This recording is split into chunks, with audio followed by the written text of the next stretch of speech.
సాటి మనుషులనే పట్టించుకోని రోజులివి. అలాంటిది మూగజీవాలను అక్కున చేర్చుకున్నాడో యువకుడు. ఆహార పానీయాలు అందిస్తూ జంతువుల పట్ల మమకారాన్ని చాటుకుంటున్నాడు. పశుగ్రాసం, దాణా కోసం నెలకు 15,000 వెచ్చిస్తూ గొప్ప సంపద కాదు, మంచి మనసు ఉండాలని నిరూపిస్తున్నాడు గుంటూరుకు చెందిన శ్రీకర్.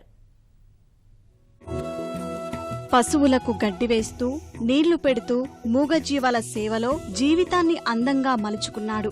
అంత శ్రద్ధగా పనిచేస్తున్న ఆ యువకుణ్ణి చూస్తే సొంత పశువులేమో అని ఎవరైనా అనుకుంటారు.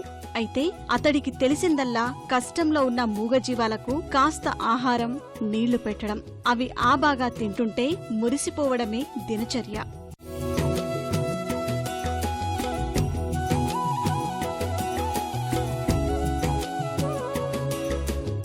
సాగు భూమి, పశుగ్రాసాల విస్తీర్ణం నానాటికి తగ్గిపోతుండటంతో జీవాలకు ఆహార కొరత ఏర్పడుతోంది.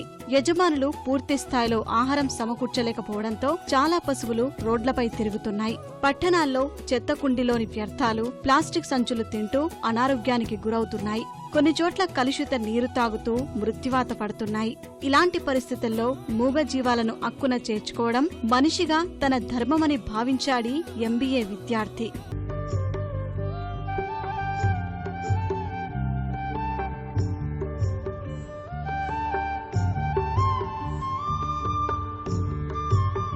యాక్చువల్గా ఏంటంటే నేను పూణేలో విప్రోలో సాఫ్ట్వేర్ చేసామండి. అప్పుడు మా ఇంటికి వచ్చే ఆవులు ఫస్ట్ ఒక 2-3 వచ్చాయండి. ఇప్పుడు ఒక 14 ఆవులు దాకా ఉన్నాయి. నెలకు 15,000 ఖర్చు అవుతుంది. అంటే ఫస్ట్లో ఫ్రెండ్స్ ఇచ్చేవాళ్ళు, సంవత్సరం సపోర్ట్ చేశారు. ఇంకా అందరూ ఇవ్వాలంటే ప్రతిదీ కష్టం కదా ఎవరికైనా. ఇంకా భారం మీద మేమే పడి ఇంకా మెయింటైన్ చేస్తున్నాను. మరీ దారుణంగా ఉంది బయట ఆవుల పరిస్థితి అయితే. సో వాటికి ఏదైనా చేయాలి అని చెప్పి ఇంకా అంటే అట్లీస్ట్ మార్నింగ్ నుంచి ఈవినింగ్ దాకా అయినా వాటికి ఫుడ్ ఫీడ్ చేసాం అనుకోండి, కొంతవరకైనా కొంచెం బెటర్గా ఉంటుంది కదా. పిల్లులు ఒక 8 పిల్లులు ఉన్నాయండి, ఒక 12 కుక్కలు. అంటే ఈ లైన్ నుంచి ఆ లైన్లో ఉన్న కుక్కలన్నీ మా ఇంటి దగ్గర వస్తాయి. జంతువులు అంటే బేసిక్ ఇష్టం, అట్లా అలవాటు అయిపోయింది. పశువుల పోషణే కాదు, పిల్లులు, వీధి కుక్కలకు ఆహారం అందించే శ్రీకర్ వాటికి ఏమాత్రం కష్టమొచ్చినా తల్లడిల్లిపోతాడు. అస్వస్థతకు గురైతే ఆసుపత్రికి తీసుకువెళ్లి చికిత్స చేయిస్తాడు.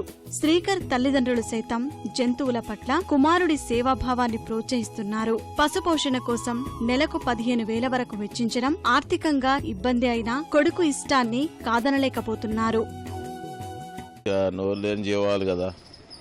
ఇప్పుడు అసలే ఎఫెక్షన్స్ పోతున్నాయి మానవుల్లో, అందుకని కొంత దాన్ని పెంపొందించాలని కొద్దిగా అది గడ్డి వేయటం కానీ నీళ్లు. మున్సిపాలిటీ వాళ్ళు కూడా ఈ మధ్య 2 అవి వరలు అక్కడ వాటర్కి పెట్టారు. అందరూ చేయాలనేదే మనం కూడా కోరుకుంటున్నాం. అప్పని పడుతుంటాడండి, భోజనం కూడా చేయడు. ఇంకా అరుస్తున్నా కూడా వినడు.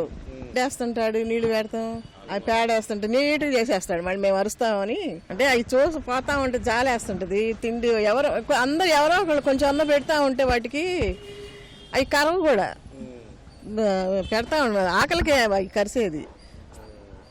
ఇంకా అదే వాటిని చూస్తే ఇంకా జాలేస్తుంటుంది. ఏదో మాకున్న దాంట్లోనే పెడుతుంటాం. ఆదర్శాలు అందరికీ ఉంటాయి, కొందరే ఆచరిస్తారు. అందులో శ్రీధర్ ఒకరు. 15,000 రూపాయలు నెలకు వెచ్చిస్తూ మూగజీవాలకు ఆహార పానీయాలు అందిస్తూ ఈ తరం యువతకు ఆదర్శంగా నిలుస్తున్నాడు. ఆయన ప్రయత్నం మరెందరికో స్ఫూర్తి కావాలని కోరుకుందాం. కెమెరామెన్ కేశవ్తో సూర్యారావు, ఈటీ న్యూస్, గుంటూరు.